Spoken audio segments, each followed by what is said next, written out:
first game of the day will be the AFC Championship game. It'll be between the 3-seed Kansas City Chiefs and the 1-seed Baltimore Ravens. Ravens favored by 4. This game will be Sunday, 2 p.m. Central Time kickoff on CBS. So, Emmy, I'll give the floor to you. What are your initial thoughts and matchups that you are watching in this game? Well, right off the bat, I think Patrick Mahomes versus this Baltimore Ravens defense, arguably the two best at what they do. Patrick Mahomes at being the best quarterback in football, and the Ravens clearly being or emerging as the best defense in football. I am so excited for that particular matchup because there's so much within it. There's so much little chess matches within that matchup alone.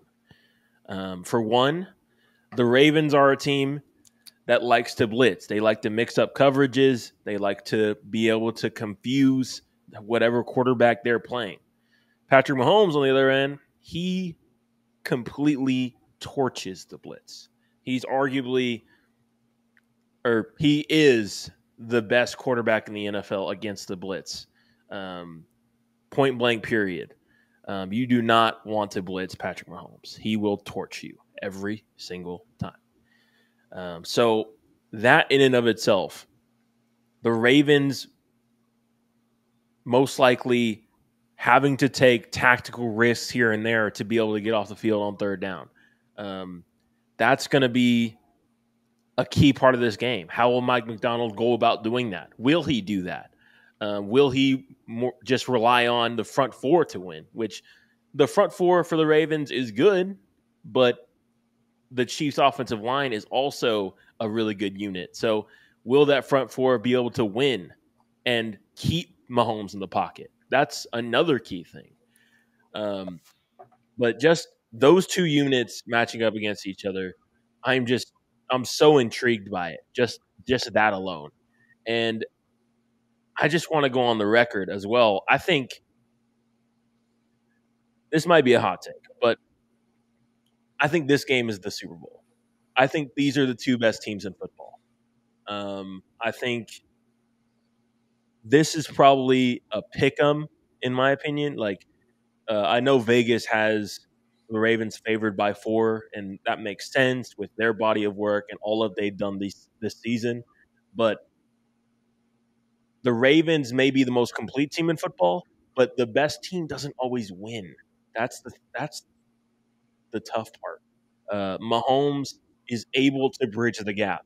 We saw it last year in the Super Bowl. The Eagles probably were the more complete roster overall, by most accounts at least, and Mahomes was able to bridge the gap and will them into a win in that game.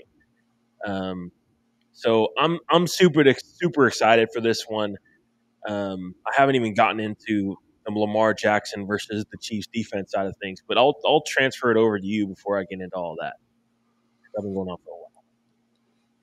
Well, the first thing I'm looking at in this game is the Chiefs secondary against a new revamped offense in the Baltimore Ravens, particularly this wide receiver group. It's not going to be easy to get open. It's never easy to get open, to create separation against these Kansas City Chiefs corners. We're talking about Trent McDuffie. We're talking about L'Jarius Sneed. It's not going to be easy for guys like Zay Flowers, Odell Beckham Jr., Rashad Bateman against the likes of Jalen Watson, Trent McDuffie, and L'Jarius Sneed. That's, to me, where this game lies on that side of the ball. I think the Bills took a pretty nice approach in last week's game. What they did was they really targeted the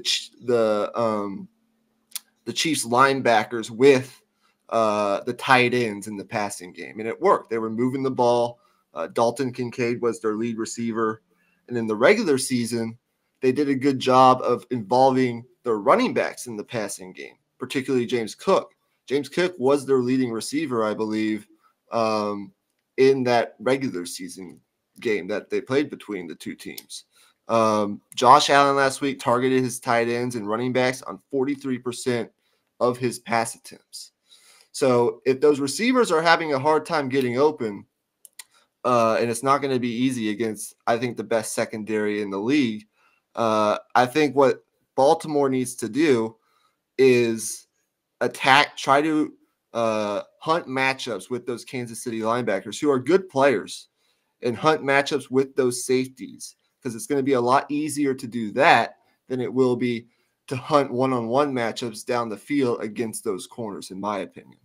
So I think what you're going to see the Ravens do is they're going to, especially with the slated return of Mark Andrews, which we can't discount, I expect the Ravens to use a lot of 12 personnel, one running back, two tight ends, to get that Chiefs base personnel on the field. And I expect them to heavily use Andrews in the passing game. And then maybe, I think Isaiah Likely will be a very important part in Sunday's game, just because I expect the Chiefs to put a lot of emphasis on, of course, Zay Flowers and Odell Beckham Jr. And then I think you'll possibly see Todd Monken design some stuff in the passing game for Justice Hill. Make those linebackers tackle in space. There's really no great answer, though, against this Chiefs pass defense, because it's just so good. And I think everyone knows Mahomes is great. Like, he might be the best quarterback we've ever seen play. And that's saying something, given for most of our lives now, we watch Tom Brady. But just in terms of ability, Patrick Mahomes might be the best that has ever lived. And in my opinion, I don't think he's going to need 7 to pass Brady for greatest of all time. I don't think so either. I don't think so. But that's another conversation for another day. The Chiefs, obviously, they're third in defensive EPA per dropback with their base personnel, and they're 10th in defensive EPA per play when opposing offenses target tight ends. And so it's not going to be easy, but I think if the Ravens can force the Chiefs to line up in their nickel package against their two tight end sets, they can create advantages in the running game. And one thing about this Ravens team is they're healthy, especially up front. And look, it's no easy task. That's another thing about this Chiefs defense is, number one, you have Spags, and he's done this before. He knows what he's doing, and he's going to throw a bunch of different looks at you, whether that's up front, in the fronts, and the things that he shows you in kind of the blitzes and protections that you have to adjust to, and then also in the back end. But also, I don't know, it's just like Chris Jones is a game changer up there. And so while that Ravens offensive line is really good, it's going to be interesting. Like, you got to be able to neutralize Chris Jones, because if he wrecks this game, you got no shot. If he's getting in the backfield on a consistent basis and disrupting, the Ravens' rhythm offensively, both in the run game and the pass game, and you got those corners, that's where this game really turns, because then you won't be able to generate a rhythm offensively. And as great as Lamar Jackson is, I just don't know, there's nothing you can really do if against a defense when they have a game wrecker up front and a great secondary, and your receivers aren't generating separation. That's really how I view the Ravens offense against this Chiefs defense. It's going to be a great matchup. Now, let me quickly address the other side, and then I'll give it back to you to address the Chiefs side of things. We've seen signs of life from this Chiefs offense. They looked as good as I think they have looked this year last week. I view this Chiefs team as a defensive team with balance offensively. Travis Kelce, although he showed some signs of aging, they found a recipe offensively in the passing game. Obviously, Kelsey played huge last week with those 2 touchdowns, and Rashee Rice has emerged as that guy in the receiving room. And Patrick Mahomes is the undisputed best quarterback in the league. I think if you're the Chiefs, the Chiefs were 3rd in the league in usage of multiple tight end sets, 36% in the regular season. And they really cranked it up against Buffalo last week. And one thing the Chiefs have done this postseason is they've run the football well, but they're not necessarily running it at the most efficient clip. What they're doing is they're generating explosive running plays. Against this Ravens front, with Mike McDonald and the things that he shows with their physicality, and the fact that the Chiefs are probably going to be missing Joe Thuney on the interior of that offensive line with his pec injury, I kind of like that matchup for Baltimore, to be honest with you. You have Matabike, you have some big bodies up there with, Michael Pierce and Travis Jones as well. And Jadeveon Clowney has been really, really good and dominant against tight ends when they try to block him in the passing game. It'll be interesting. I want to see how Nick Allegretti, who's going to be filling in for Joe Thuney, is able to, what that means for the Chiefs.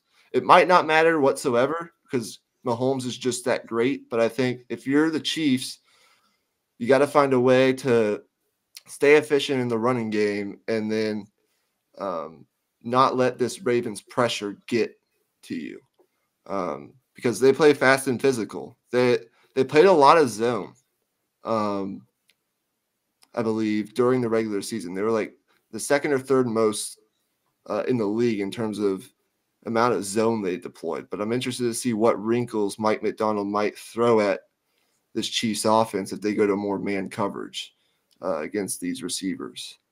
This is, I think, it's going to be a great game. There's really not a whole lot else I can say other than I think it's really hard to discount Mahomes. We saw him win on the road last week. He's got to do it again this week against a healthier team. And, of course, the Chiefs could absolutely win this game, and I have it being close. I have the Chiefs actually covering this 4-point spread. But I just feel like the Ravens, I have a weird feeling about Baltimore. I think they're gonna feed off the home energy. I'm concerned a little bit about the injuries on that Chiefs offensive line. I like the fact that the Ravens are getting Mark Andrews back. And I think Lamar is playing at a really high level. So I am picking Baltimore, and look, I know I might look stupid, but I just think Baltimore, given what they've done, can you throw up the graphic this year? What they've done against some of the best teams in the league. And I know it's different come the playoffs, but I mean, the Lions are in the Final Four. They boat raced them by 32. They beat the Niners, who were in the Final Four, by 14. And that game wasn't really as close as the final score indicated. They beat the Dolphins by 37. They were a playoff team. They beat the Browns by 25. They were a playoff team. They beat the Texans, who were in the divisional round, twice by 2 or more touchdowns, 16 and 24 respectively.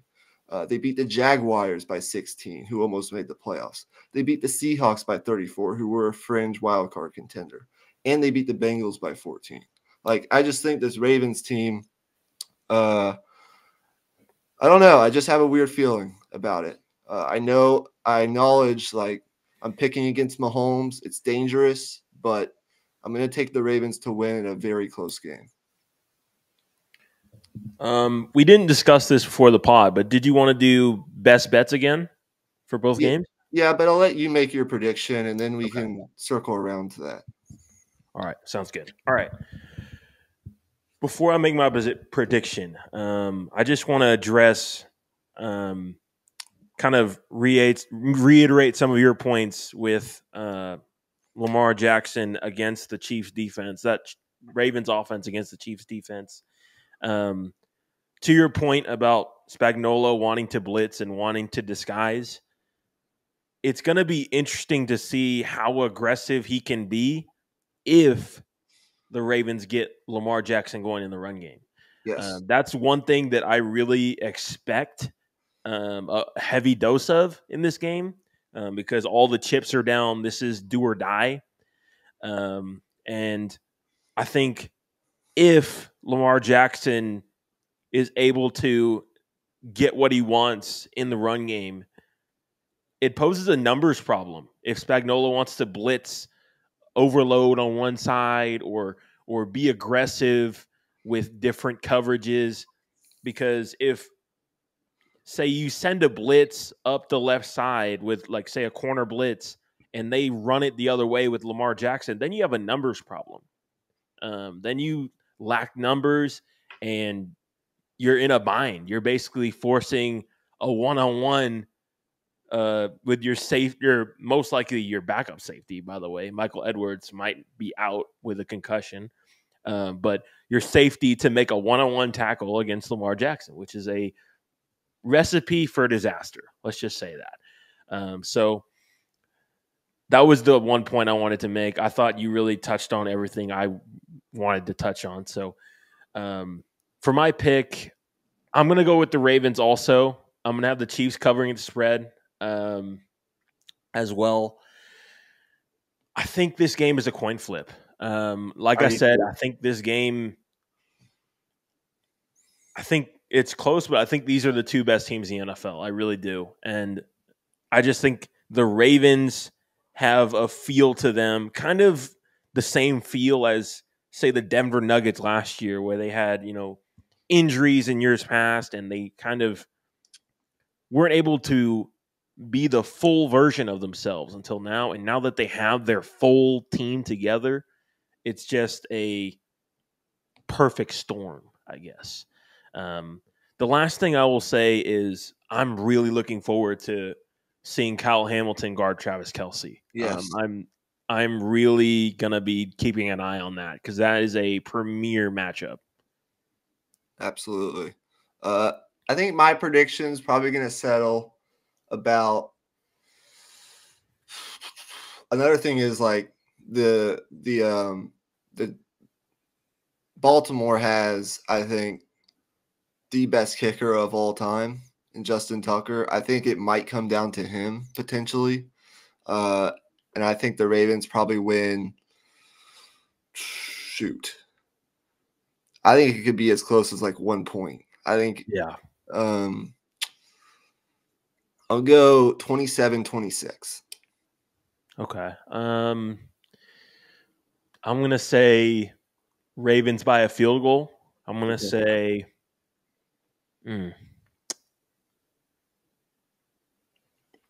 27-24. Okay, do you have a best bet in mind? Lamar Jackson over 50 rushing yards is going to be my best bet. Okay. I'm going to go. This is tough. I'm going to go. Yeah, you could also go with spread or the over-under. I think the over-under is low 40s, I think. You know what? I'm going to go Rashee Rice over 6 receptions. I know that's a lot, but I think with the way that the Ravens play a lot of zone coverage, I think he'll be able to find space, and I think the Chiefs are going to target him a lot. I agree. I think so too. I think that'll be my best bet. Yeah, that's a good pick. I like that pick a lot for sure.